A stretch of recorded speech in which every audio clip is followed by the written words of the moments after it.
the privilege of introducing our next speaker.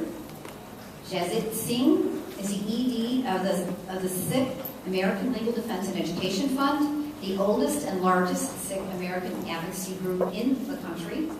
He has provided presentations on racial profiling, employment discrimination, and community challenges to varied audiences, including the U.S. Assistant Attorney General, the FBI Director, the TSA Administrator, and law schools across the country.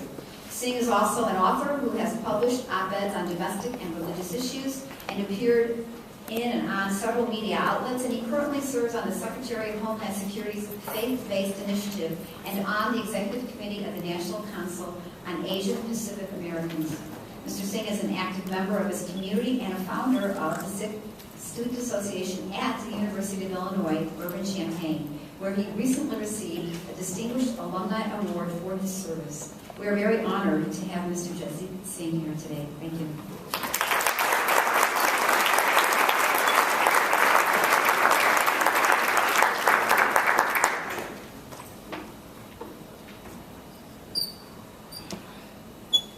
Good morning. Good morning. Thank you all so much for having me here this morning. And first of all, thank you to all of our wonderful sponsors who have put on a wonderful program today. I'd like to especially recognize partners of many of our community groups here, the U.S. Attorney's Office, Department of Homeland Security, the Commissioner, the FBI, as well as, of course, the Anti-Defamation League. Please, let's give them all a round of applause.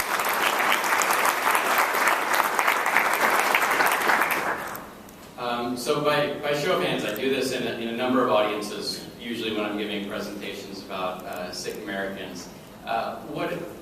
Raise your hand if you know who Sikh Americans are or have a general sense. Okay, this is, I would expect, and I'm glad to see in a group that is so committed to working on hate crimes issues that we have this kind of education in the room, because believe it or not, when I do this presentation around the country, oftentimes for groups that you would hope have a level of education on the topics, it's not always the case, so I'm very appreciative of that. But today I'd like to share with you in just a few minutes a little bit about who Sikh Americans are, what some of our challenges have been, especially in a post-9/11 context, and talk to you also about some opportunities to partner with not only the Sikh American community, but I think our experience is representative of many community groups, and I hope that you can take something from that.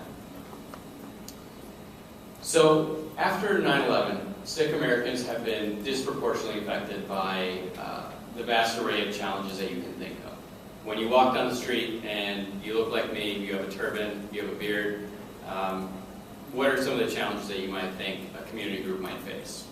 Hate crimes, of course, racial profiling, school bullying, employment discrimination, even sometimes something as simple as public accommodation. Sir, you can't wear a hat in here. Sir, you can't get your driver's license picture taken. You're going to have to remove your turban. And some of these things are quite extreme if you understand the context in which a Sikh American lives their life. So taking off, you think it's something as easy as taking off your turban. What's the big deal? Well, to a Sikh American, it's akin to a strip search. When you've never been in public without your turban, no one outside maybe your immediate family has seen your hair. Having someone in an airport context, for instance, saying remove your turban and put on a belt where your shoes are, can be quite an extreme and alarming situation. And so, in that context with TSA, post 9/11, many Sikhs just simply didn't board flights. They didn't go on their business trips until we worked with the TSA and raised the level of education to a point now where it's remarkable. We're either given the option to self-pat down our turbans or have someone do it respectfully in a separate room. And that's far different than the situation was. And so that's sort of a case study in what raising awareness and education between law enforcement, communities, and community groups can do. But these articles of faith that Sikh Americans wear, and I point in particular to the turban and beard are the most visible. They're articles of faith which are worn underneath. I wear a small all 6 wear a small bracelet here, but you can see articles of faith like that don't present many challenges. The turban and beard, however, especially post 9/11, have come to represent some very extreme elements in our society. Whereas for Sikh Americans, they represent a commitment to social justice, to equality, to universal brotherhood. Today, after 9/11, the turban and beard most commonly represent extremism, violence, hatred, sort of the antithesis of what the Sikh American community values their articles of faith as. So it's quite a challenging situation to be in. And really, Sikhs have been in this country. It's oftentimes thought that, well, you're a recent immigrant, maybe through assimilation there'll be a process of integration in which you'll lose your articles of faith. And I don't mean to underplay the fact that within our community, just like within any community in America, there's a spectrum of adherence. People who follow from the letter of the law to kind of the spirit. I think we have Sunday Sikhs in our community to just, the community members who you see at your local church, maybe only on Easter Sunday, and you think, where the heck have you been all year round, right? We definitely have those too. But the point is that many members of our community who do wear their articles of faith, the way that I do, the way that is prescribed in the faith, they tend to walk around oftentimes with a target on their back.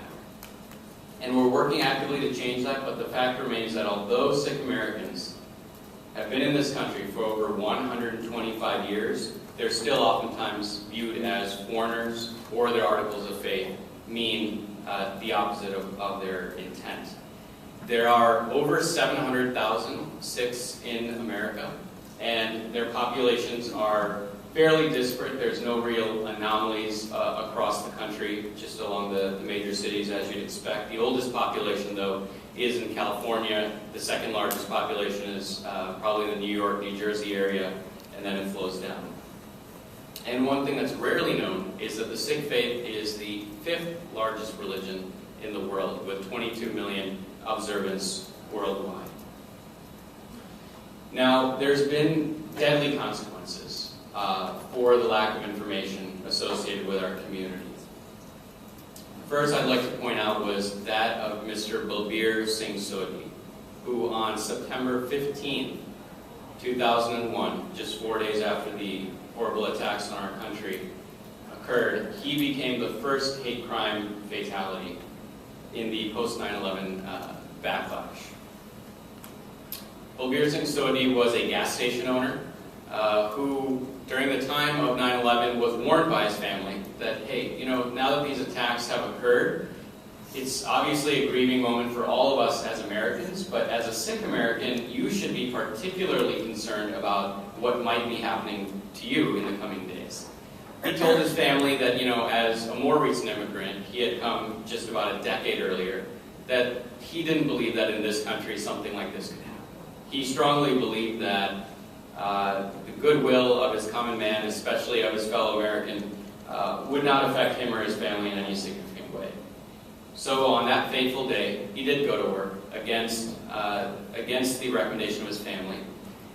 And he first stopped at a Home Depot to get some American flags to put up in his gas station, and also put around his flower bed at his gas station. Unfortunately, that morning, a man named Frank Roque, who earlier in the day would be firing shots at members of the Muslim American community, would now be visiting Mr. Sodhi's gas station. He approached Mr. Sodhi and shot him several times as he was planting those American flags, ironically, in his garden. When the authorities came to arrest Mr. Frank Roque, and law enforcement did a superb job in getting to the scene quickly and identifying the assailant, Frank Roque vehemently protested their arrest of him, saying, "You've got the wrong guy. I'm a patriot. You got the wrong guy." And this gives you some of the mindset into someone who is committing a hate crime.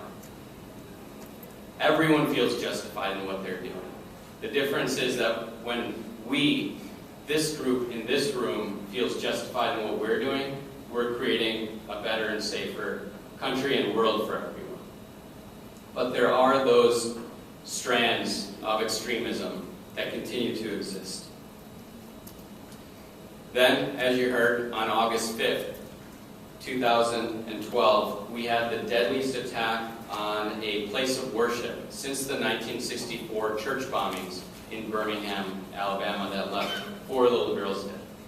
On that fateful day, on August 5th, a man named Michael Wade Page, a Army veteran turned neo-Nazi member, stormed into a Sikh temple, a Sikh gurdwara, or place of worship.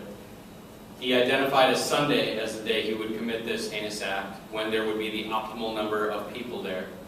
Fortunately for members of our community, it was earlier than the time that the service had started, otherwise the bloodshed would have been even greater. He stormed in and he killed 6 members of our community before eventually killing himself and being put in a position where law enforcement again took heroic action against this individual. But I want to be clear, in these instances where they are attacks against the community, and it was alluded to a little bit earlier, the idea that we're targeted somehow because people confuse us for someone else, because people confuse us for adherents of the Islamic faith, or because we're Muslims, etc. I want to be clear that this is not a case of mistaken identity, and we as Americans need to be particularly concerned with that fact. That it's xenophobia which is at the root of this, that an attack on a Christian house of worship or a Jewish synagogue affects me just the same as if it was my own temple where I worshipped every Sunday. And that's, of course, not only a Sikh value, that's an American value that all of us I know in this room hold dear. It's xenophobia. That's the root of it, right? The idea that someone is different from me, that they believe something different, that I don't understand them, and I'm not even going to worry about understanding them.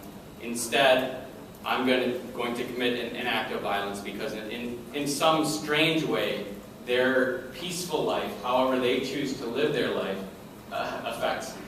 It's quite a strange scenario, but I want to underscore that it's xenophobia, not a case of mistaken identity. And to that end, SOLDEF, the community group that I work with, produced a report called Turban Myths with Stanford University in 2013. And through this report, we sought to really understand, what do people think of us? If we hope to change this narrative about the Sikh American community, there's no way we're going to do it within our own little circles. Heck, we've been working on it for 15 years until Oak Creek, the greatest tragedy to befall our community, had occurred, so something different has to happen. And so we invested in this opportunity to do some research. And this research taught us some pretty interesting things. The first thing that it taught us was that it is not an issue of misconception when it comes to the Sikh American community. It's an issue of no conception.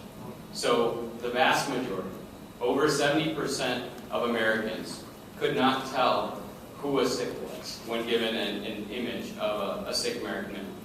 And by the way, this was of an educated populace. This was an online survey, so there's a little bit of bias built into that. But it was interesting for us that, again, it wasn't misconception. It was no conception.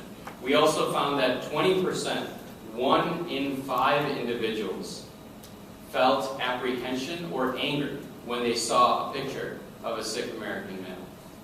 So this is, again, self-reporting, and we know that because of implicit bias, when you self-report, you tend to not believe that you are biased, but when you're getting numbers like 20%, it makes you think.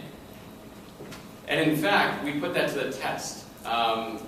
It was a group of scientists in Australia who decided to conduct a study which would eventually become known as the turban effect. It was titled such because they found it so interesting that regardless of if an individual was holding in their hand a gun or simply a mug, a neutral object, that object they were holding in their hand had less to do with your perception of them as a threat or a non-threat than if they were wearing a turban. How amazing is that? It made us really think, what in society is pushing that?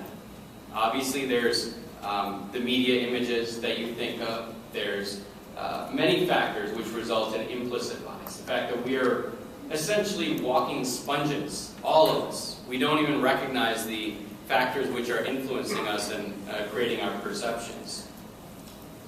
But it was interesting, again, for us to understand that so that we could unwind that. And those of us in this room who are, again, committed to hate crimes prevention and hate crimes work, we send a powerful message to counter that message which is prevalent in society. Oftentimes a message which is not heard. Because when you hear about a hate crime, when you hear about bigotry, and you hear about these things that are just sort of under the radar, that sometimes even implicitly encourage violence against different communities, we don't oftentimes hear the other side. That's why I'm so grateful today to be in the company of friends and colleagues who are all committed to this very, very important work.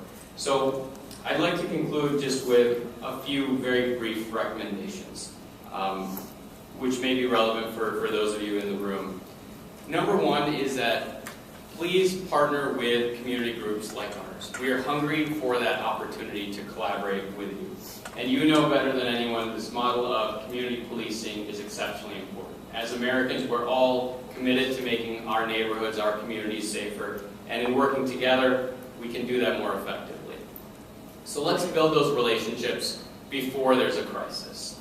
I have seen the difference on the ground, the difference between when 9/11 happened and the difference between when Oak Creek happened. Now, they're very different situations, of course, but at least from a government engagement standpoint, I can personally could see that we weren't exchanging cards during times of crisis. That's how I measure success, when you already know who you should be talking to. Secondly, and I know your agencies, many of them are already committed to this, bringing that cultural awareness, that diversity training. For many of you, it is a requirement. Partner with your community groups to make that happen more often, more effectively. Even better than that, continue your efforts to hire diversity, because going through a 1-hour seminar, once a quarter, once a year, that's not going to make a difference. And furthermore, perception makes a huge difference. I mean, the fact that the FBI had a person from the Sikh American community involved when Oak Creek happened made a world of difference. And I encourage you all to follow that model. So, in closing, we're defining the world that we live in on a daily basis. And that's why, again, we are so phenomenally thankful to all of you in this room who are committed to creating a world where violence against any community is not acceptable in our neighborhoods, in our community, and of course throughout our country. Thank you again for this time. I look forward to working with you.